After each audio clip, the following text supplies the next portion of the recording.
यह कहानी एक कल्पना और रचनात्मक काम है और इसका उद्देश्य शिक्षा और मनोरंजन का है। इसमें व्यक्तियों, स्थानों और घटनाओं को बनावटी रूप में प्रस्तुत किया गया है और इसका कोई वास्तविक संबंध नहीं है। कृपया इसे एक कल्पना मानें और किसी भी व्यक्ति, स्थान या घटना से किसी भी रूप में जोड़ने का प्रयास न करें। यह वीडियो बच्चों के लिए है और इसका उद्देश्य उन्हें मनोरंजन करना और शिक्षित करना है। ओहो, अरे बहन, आज तो छोटा भीम नहीं दे रहा, क्या करे? आज कौन सा कार्टून देखे? हाँ यार, तुझे पता है ना, मैं छोटा भीम देखे बिना खाना नहीं खा सकती हूँ। हाँ यार, हाँ चलो तो आज कोई नया कार्टून देखते हैं। ठीक है, चलो।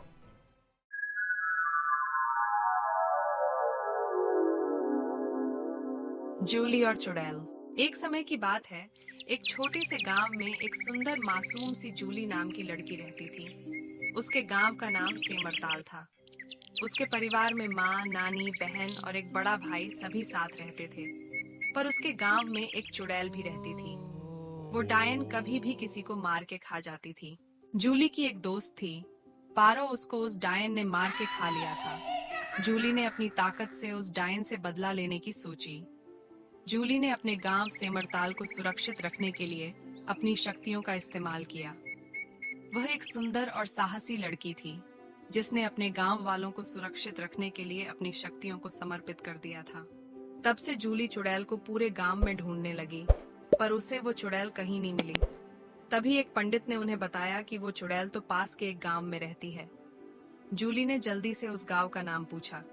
पंडित ने बोला कि बेटी, मैं तुम्हें उस गांव का नाम तो बताता हूँ, पर वहाँ संभाल के जाना, क्योंकि वहाँ पर एक ही चुड़ैल नहीं रहती, बल्कि वो पूरा गांव ही चुड़ैलों, डायन, भूत, पिशाच की बस्ती है। उस गांव का नाम जलसो है। आज तक जो भी गया उस गांव में वो जिंदा वापस नहीं आया। फिर जूली सारी तैयारियां करके जलसो के लिए रवाना हो जाती है। जैसे ही जूली जलसो पहुंचती है, उसे कुछ अजीब सा महसूस होता है कि उसे कोई देख रहा है।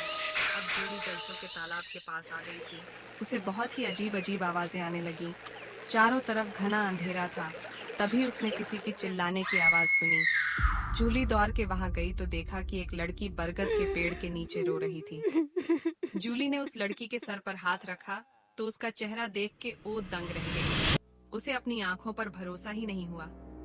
वो लड़की तो पारो थी। जूली ने पूछा, पारो, तुझे तो चुड़ैल ने मार दिया था, पर तू जिंदा कैसी है? पारो थी कि कुछ बोल ही नहीं रही थी, वो बस रोए जा रही थी। जूली बोली कि चल, हम घर चलते हैं। जूली पारो का हाथ पकड़ा और घर जाने के लिए जैसे ही पीछे मुड़ी, वो चुड़ैल उसके सामने खड़ी थी। उसकी आंखें विशाल और भयानक थीं। चुड़ैल ने अपनी शक्ति से जूली को दूर फेंक दिया और चुड़ैल पारो को अपने साथ लेने के लिए उसकी तरफ गई। जूली ने अपनी शक्तियों का इस्तेमाल करके चुड़ैल के सामने खड़ी हुई और पारो को बचाने का निर्णय किया। जूली चिल्लाकर बोली कि इस लड़की को बचाने के लिए मैं यहाँ हूँ। चुड़ैल ने एक भयानक चीख मारी और जूली की ओर बढ़ी। यहाँ से एक महायुद्ध शुरू हुआ। जूली ने अपनी शक्तियों का इस्तेमाल करते हुए चुड़ैल के प्रति हमला किया, लेकिन चुड़ैल भी बहुत शक्तिशाली थी। वे आक्रमण करते और जंग लड़ते रहे। चुड़ैल ने जूली को अचानक एक शक्तिशाली जादू की चोट मारी और उसे धरती पर गिरा दिया। जूली चोट के बावजूद ने अपनी आत्मशक्ति को जगाया और उठी। उसने चुड़ैल के पास जाकर उससे एक बड़ी लड़ाई लड़ी।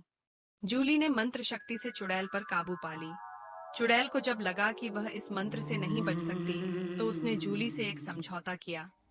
अगर तुम मुझे इस मंत्र से मुक्त कर दोगी तो मैं पारो को सही सलामत छोड़ दूंगी और किसी गांव वालों को परेशान नहीं करूंगी। जूली मान गई और उसने चुड़ैल को मुक्त कर दिया। जूली ने पारो को संजीवनी मंत्र का उपयोग करके ठीक किया और उन दोनों ने साथ में घर की ओर रुख किया।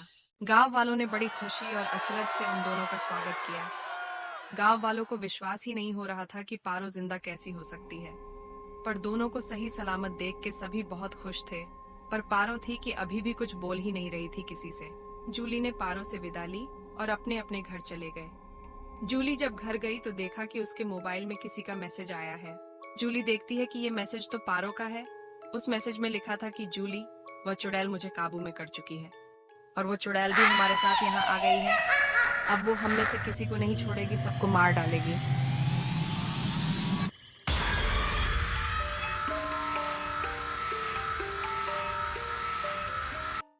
Subscribe.